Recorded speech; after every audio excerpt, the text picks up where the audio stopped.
Wow, I watched Straws, and I would say, damn.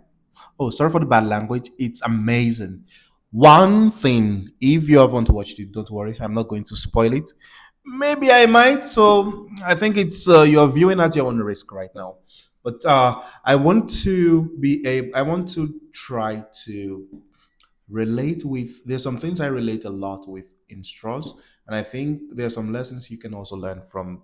I don't want to. I'm not a teacher. Trust me, I'm not a teacher. I'm just here to rant about straws, and this is kind of like, as you know, it's my library. I'm a teacher. I'm an educator. I have a lot of things I relate with, and I believe we can also think about this film or movie called Straw. Tara J.P.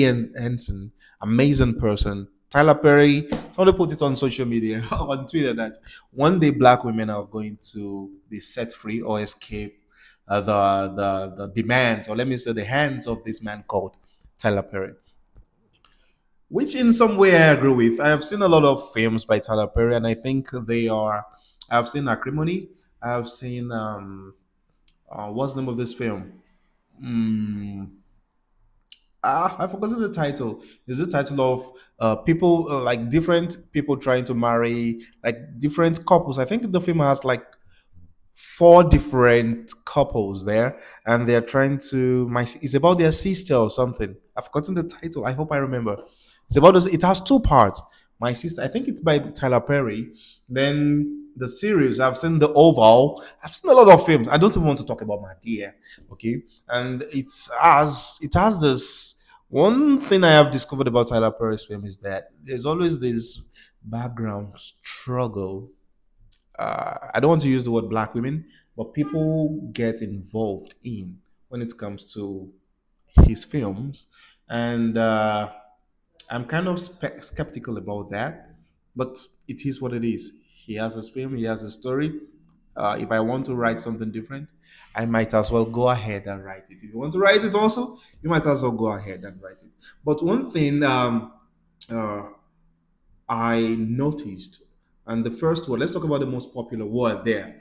The most popular phrase there is it's expensive to be poor. And I totally relate with that. And one immediately the woman made the statement. One thing that came to mind is I am a tech person. I have a lot of subscriptions, and I remember a time where I I do my subscriptions yearly. It appears cheaper, right?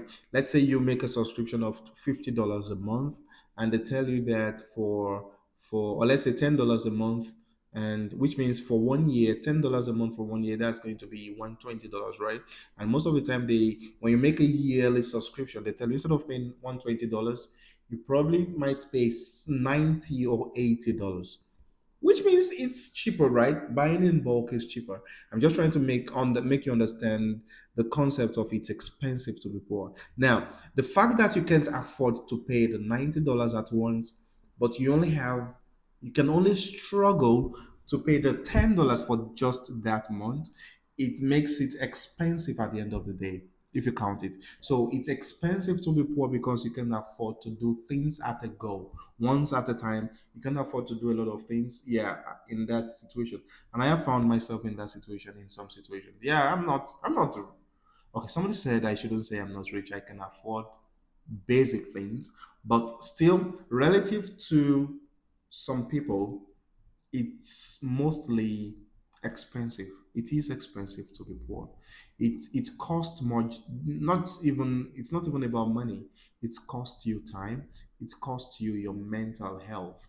Yeah, basically, when you're talking about poverty, poverty takes more from you as a person. You struggle. I'm trying very hard not to use instances in my life, but at the end of the day, you get to use these instances. Let me put it that way. I have seen instances where I was and I have been extremely dry when it comes to spending, when it comes to providing for my family, and trying to maneuver my way costs me more in terms of my time, in terms of my mental stability, in terms of a lot of things as a person. So I resonate well with this topic. And I must say that at the end of this film, I cried. Yeah, I cried. I wouldn't say I cried. I was teary. It's dropped. And I think I was able to avoid my wife seeing that. Although she noticed and she was, that one does not. She finds it hard to express her emotions. But that's a topic for another day. So that I resonate well with. One other thing is that going deep into what this topic of mental health, my background is totally different. Now, I come from Nigeria. I am a Yoruba person, and I am deeply a Yoruba person. And by that, I mean most Africans, Nigerians, we don't talk about mental health enough. That's number thing. We don't talk about mental health enough. We take it with levity. Even when we feel stressed and we feel tired, we really don't take it we really don't make it serious. Now, uh, I have gone through several stages of my life. I In most situations I have dealt with having a baby. As a father, I was not the one that was pregnant, but I have been I am I'm not, I am now a father. I provide for my family. I have a family and I have people that depend on me in a foreign country. And sometimes that might be a pressure when you are not yet meeting up or you find you struggle to meet up with that. There are times you're thinking of something and there's something else coming up, and that is not just the only thing. At the end of the day, you still hear family members calling you to inform you of something. Sometimes you don't even want to think about that, and something else is coming from another angle. And I should also note I am the firstborn of my family, of my nuclear family, and I am the first grandchild of my extended family. So I tend to be in this position where a lot of younger individuals look up to me for advice, for help, and also in some situations you're not even in the mood. Apart from family members, I have younger people that come to me there. They don't even know what you're going through at the time, which I'm not saying. I definitely am not complaining, but I didn't know. That's my point. I didn't know at the point that mentally I was down, but I just found myself that I was disinterested in a lot of things. I'm a lively person when I'm with my family. I was disinterested in talking to my wife. I was disinterested in even relating to anybody around me.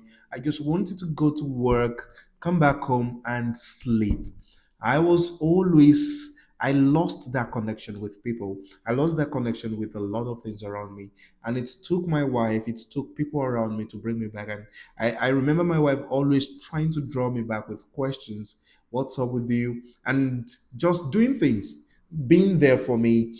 And till today, I never went to a shrink or something, but I understand the context of where this person is coming from, where you can get lost in your own, in your own thinking, in your own imagination, and you think you're going crazy. I remember a time I repeated a particular song every day for more than 30 days. I was tired. I think it was during I was expecting my baby, and a lot of things looked unsure. I wasn't sure of a lot of things. I didn't even know how to go about it. It was hard. Yeah, it was hard to make some decisions. It was extremely difficult. And as a person, I was like, God, is this what you people call mental health? Yeah, sometimes it was draining. Yeah, and I am better now because I experienced it and I've been able to, yeah, process some of these things. Have I processed it well? Maybe I still have a long way to go. I still have some other things to talk about. But one thing I can say is that, yeah, there's a God factor there. I am a Christian. There's a God factor. There's a Christian factor. And by that, the one song I played for every day for 30 days is Omema. There's a song called Omema. Omema, you're always on time. You can do no wrong. Because in my head, that song spoke to me.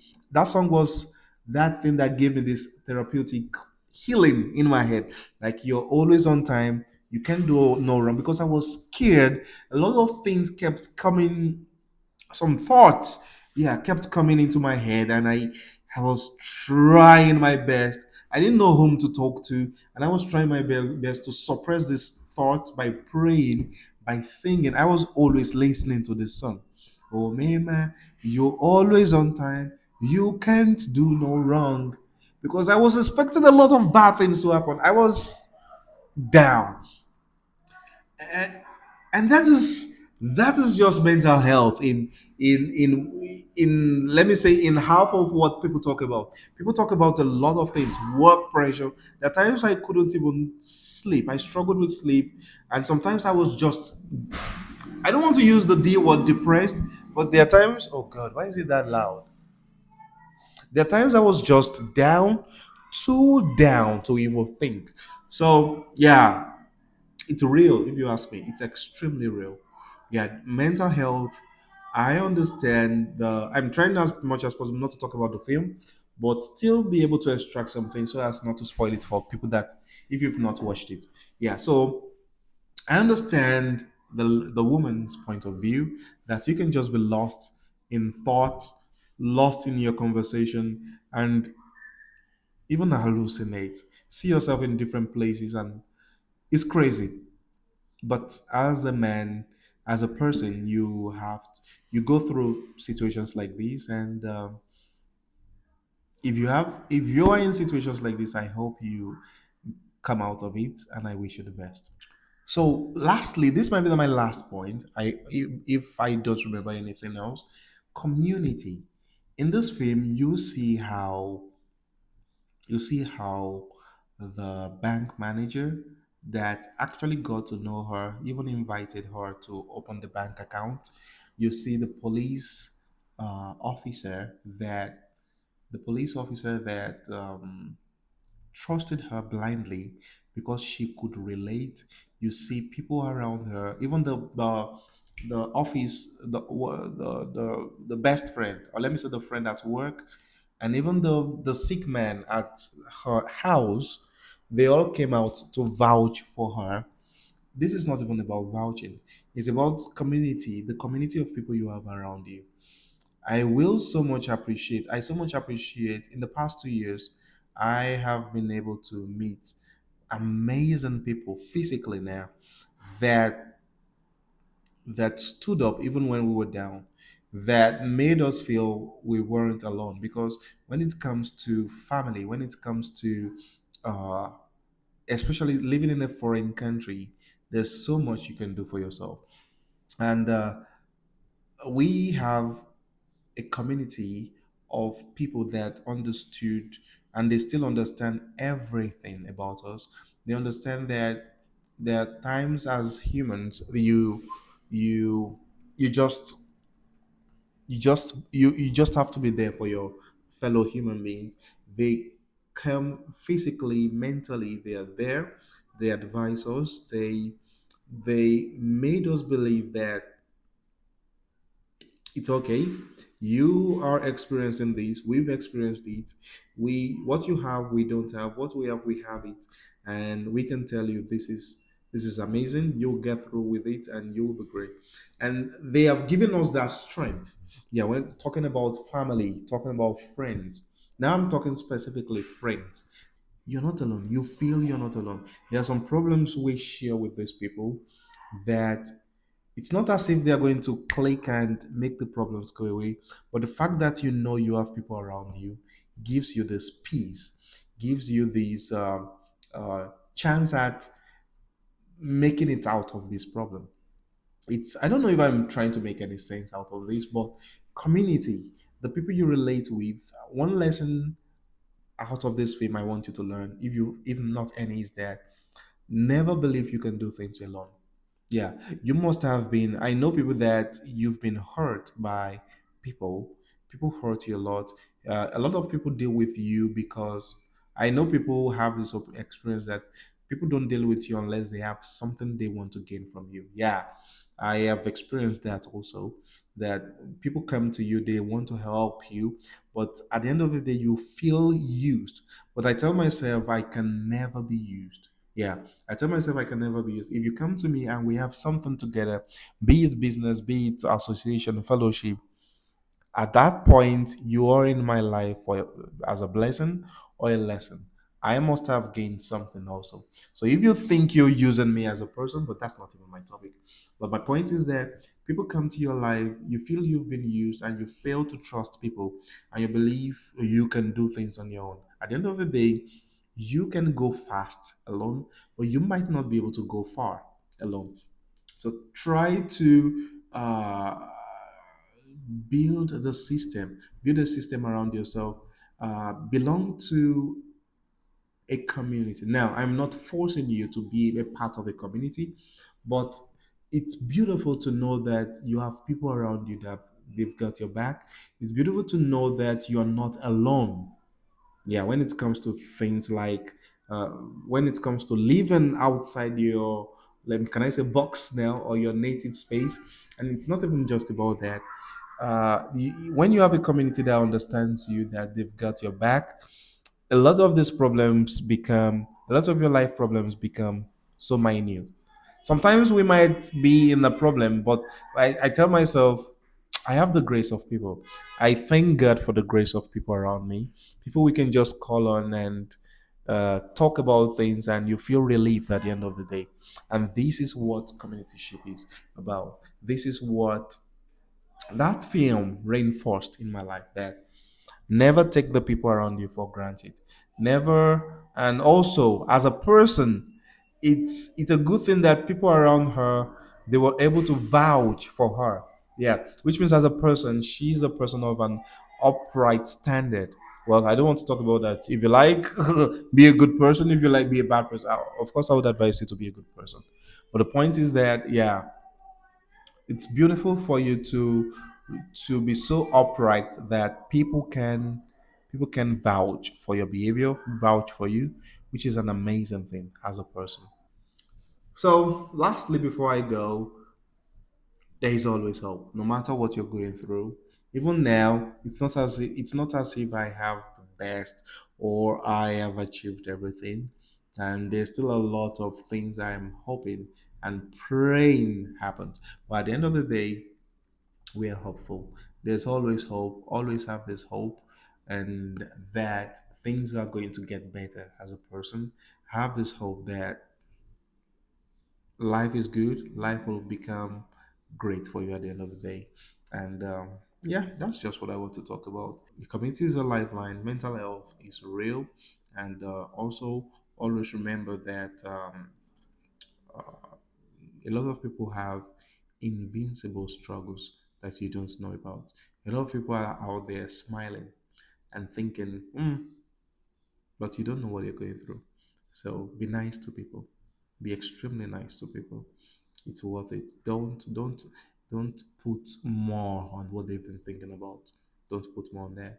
Yeah, I throughout this period I was still working, I was still teaching, and I had a lot going on in my head. So that's everything I have for you. If you want to watch out my other videos talking about my experience in Kazakhstan or my life experience, put everything up there. Thank you and see you later. Goodbye.